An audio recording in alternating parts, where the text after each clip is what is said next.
Assalamualaikum dan selamat sejahtera. Hari ini saya nak mendedahkan subjek perakaunan di tingkatan 6. Okey, sesiapa yang baru sedang berfikir-fikir untuk mendaftar subjek ini, boleh ikuti taklimat ini supaya kamu jelas mengenai subjek ini. Okey, saya share dulu. Jadi kamu boleh tengok keperluan yang ada untuk kamu mengambil subjek perakaunan ini.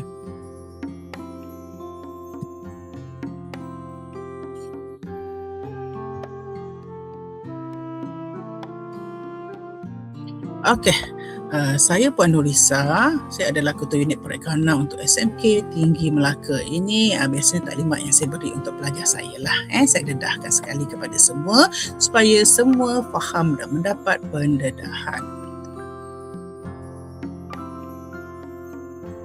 Okey, selalunya saya akan dedahkan kepada pelajar sebelum kamu mengambil sesuatu subjek, kamu kena fikir kemampuan kamu.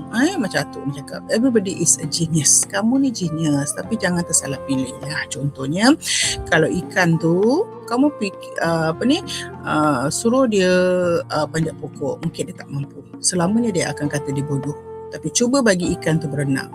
Jadi dia akan fikir, dia akan bijak. Jadi panjat pokok ni monyet lah yang boleh. Jadi kamu kena fikir bidang yang kamu sesuai. Kena ukur baju di badan sendiri.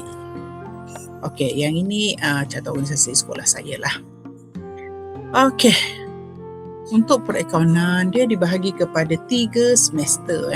Semester 1, perakaunan keuangan 1. Semester 2, perakaunan keuangan 2. Semester 3, perakaunan pengurusan. Semester 1, 2, 3, sistem perakaunan berkomputer kerja khusus. Okey, ini yang akan kamu ikuti bila kamu mendaftar sebagai pelajar perakaunan di tingkatan 6.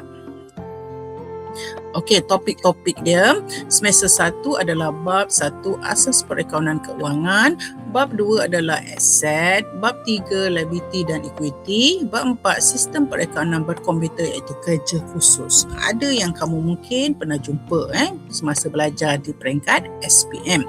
Untuk semester 2 kamu sambung kerja khusus, sistem perakaunan berkomputer kerja khusus, bab 5 rekod tak lengkap dan catatan tunggal, bab 6 perkongsian. Perkongsian ada yang pernah belajar peringkat SPM dan ada tambahan. Bab 7 syarikat berhad, bab 8 analisis dan tafsiran penyata keuangan. Ini banyak formula. Bab 9 koperasi. Semester 3 adalah sistem perakaunan berkomputer itu kerja khusus sambungan. Jadi kerja khusus ni ada fasa 1, fasa 2 dan fasa 3. Bab 10 asal perakaunan pengurusan, pengurusan dan kos, kaedah pengekosan. Ini perakaunan pengurusan lah. Okey, kaedah pengurusan marginal dan serapan. Bab 13 analisis kos volume untung. Bab 14 pembuatan keputusan. Bab 15 pengekosan piawai.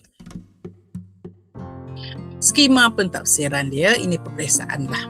Semester 1, kod dan nama kertas 948/1, perakaunan keuangan kertas 1, jenis ujian, ujian bertulis 4 soalan diberi berdasarkan tajuk 4 hingga 3. Kamu kena jawab semua soalan. Rujuk yang tadilah saya dah beritahu. Okey, markah dia 80%, yang dibawa adalah 26.67%, masa 2 jam. Dia adalah pentafsiran pusat, maksudnya kamu akan ambil peperiksaan di Dewan Peperiksaan dengan soalan yang disediakan oleh pihak Majlis Peperiksaan Malaysia atau MPM. Okey, sambungan dia semester 2. Kod dan nama kertas 948/2, perakaunan keuangan kertas 2, jenis ujian bertulis 4 soalan diberi berdasarkan tajuk 5 hingga 9, jawab semua soalan. Markah wajaran 80, di bawah peratus 26.67, masa 2 jam. Jadi setiap soalan masa menjawab 30 minit sahaja. Pentafsiran pusat, maksudnya pihak MPM sediakan soalan, kamu menjawab di Dewan Peperiksaan. Semester 3, kod dan nama kertas 948/3, perakaunan keuangan kertas 3, jenis ujian bertulis 4 soalan diberi berdasarkan tajuk 10 hingga 15, jawab semua soalan. Markah dia 80, dijadikan wajaran 26.67%, masa 2 jam. Pentafsiran pusat, pelajar perlu menjawab di Dewan Peperiksaan dengan soalan yang disediakan oleh pihak MPM iaitu Majlis Peperiksaan Malaysia. Semester 1, 2, 3. Ini adalah kerja khusus. 948/4 kerja khusus, kertas 4 kerja khusus. Tugasan yang perlu dilaksanakan berdasarkan tajuk 4. Markah wajaran 60%, 60% dia adalah 20% masa sepanjang 3 semester. Saya beritahu tadi, semester 1 fasa 1, semester 2 fasa 2, semester 3 fasa 3. Soalan yang sama, kerja dia bersambung. Pentaksiran berasaskan sekolah, maksudnya kamu akan buat bersama dengan guru kamu. Yang ini kita gunakan perisian perakaunan berkomputer. Ada dua yang disyorkan, AutoCount dan juga SQL. Tapi peringkat Melaka menggunakan AutoCount. Okey, kita cuba tengok. Kita cuba tengok macam mana AutoCount tu. Pendedahan sikit lah. Okey, saya dedahkan sikit kepada kamu. Okey, ini dia AutoCount. Okey, saya cuba tutup lah macam mana nak buka dia. Okey, saya tunjuklah macam mana nak buka dia. Dia ada dua cara. Kamu boleh pakai cloud ataupun pakai install. Yang ni saya install. Install lebih banyak lah. Banyak pilihan. Okey, saya pilih satu perniagaan. Saya type dia punya password. Nanti akan diberi oleh guru kamu. Jadi kamu tak perlu risau. Daripada yang kita dah installkan. Okey, yang ini dia akan keluar untuk AutoCount counting. Okey, jadi kamu tengoklah apa yang kamu nak buat. Manage account book ke. Pilihlah nama perniagaan, create account book. Inilah kerja khusus kamu. Kamu akan buat di dalam ini dan kamu akan mencetak dia. Yang ini, okey, kamu nak buat apa? Account maintenance. Dalam ni. Semua di dalam ini. Okey, kamu nak buat apa lagi? Kamu nak buat journal cashbook entry pun boleh. Semua boleh dalam ni. Okey, nak buat apa lagi? Journal entry. Journal entry ni biasa pelarasan lah. Biasa di semester 3. Okey, nak buat apa lagi? AR. AR ni boleh buat debtor maintenance. Debtor ataupun hutang lah. Atau akaun belum terima. AP ni creditor. Akaun belum bayar ataupun piutang. Buatlah, ada. Nanti kamu akan bersama guru kamu step-step dia. Ada ni general maintenance. Ni company profile. Kamu nak masukkan profil perniagaan kamu. Semua. Jadi ada step-step dia. Kamu akan bersama dengan guru. Kamu buat kerja khusus ini. Fasa 1 di semester 1. Fasa 2 di semester 2. Okey, fasa 3 di semester 3. Jadi kamu akan bersedialah dengan laptop dan perisian kamu, dan jangan lupa kamu juga perlu mencetaklah setiap semester. Tuh, dapat markah lah. Markah akan dimasukkan pada setiap semester. Okey, seterusnya. Okey, sesiapa di semester 3 lah, sesiapa yang tidak boleh membuat kerja khusus ataupun tiada guru yang akan memantau kerja khusus dia, mereka akan attend atau ambil kertas 5 lah, 948/5, alternatif bertulis kepada kerja khusus kertas 5.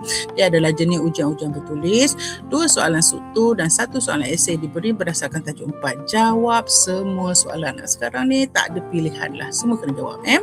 60 markah dia dijadikan 20%, masa 1,5 jam. Pentaksiran pusat, maksudnya pelajar akan menjawab di Dewan Peperiksaan dengan soalan yang disediakan oleh pihak MPM, iaitu Majlis Peperiksaan. Jadi kalau tak buat kerja khusus, kamu ada kertas alternatif, tapi jawab dalam Dewan Peperiksaan lah.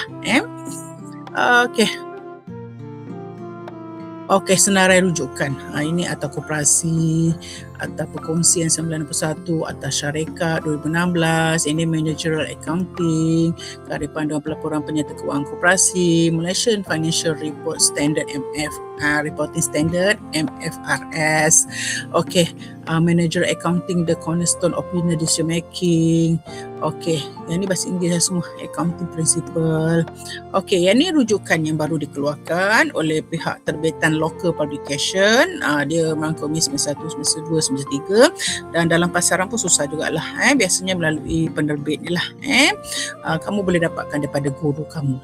Selalunya dia terus kepada guru-guru untuk buku-buku rujukan yang nombor 9 ni. Okey, ini untuk sekolah saya lah, tak ada kaitan dengan kamu. Okey, saya laju sikit. Okey, ingatan. Kamu tak boleh berduduk diam saja untuk berjaya. Jadi kalau letak tangan dalam poket tak buat apa-apa, memang takkan berjaya lah. Kamu kena keluar tangan kamu, kena bergerak, kena mendaki tangga tu. Baru kamu boleh lihat persekitaran kamu dan boleh berjaya.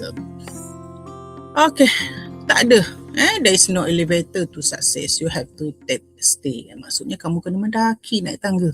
Step by step. Okey, usah renung letih berusaha. Memang semua orang pun, saya dulu pun step by step. Memang letih berusaha. Tapi kamu kena ingat, renunglah manis ni kejayaan. Bila kamu dapat subjek tu A4 flat, kamu akan rasa, seronoknya kan berjaya. Okey, di mana ada kemahuan, di situ ada jalan. Seorang yang berusaha untuk mencari jalan bagi memenuhi kemahuannya pasti akan berjaya. Okey, semua atas kamu. Jadi, bila kamu daftar satu subjek tu, kamu hendaklah berusaha seboleh mungkin dapatlah result yang terbaik. Termasuk dapat A. Kalau dapat 4 flat, alangkah bagusnya rasa. Itulah kata manisnya kejayaan. Okey, terima kasih atas perhatiannya. Saya ingin mohon undur diri. Sekian, terima kasih.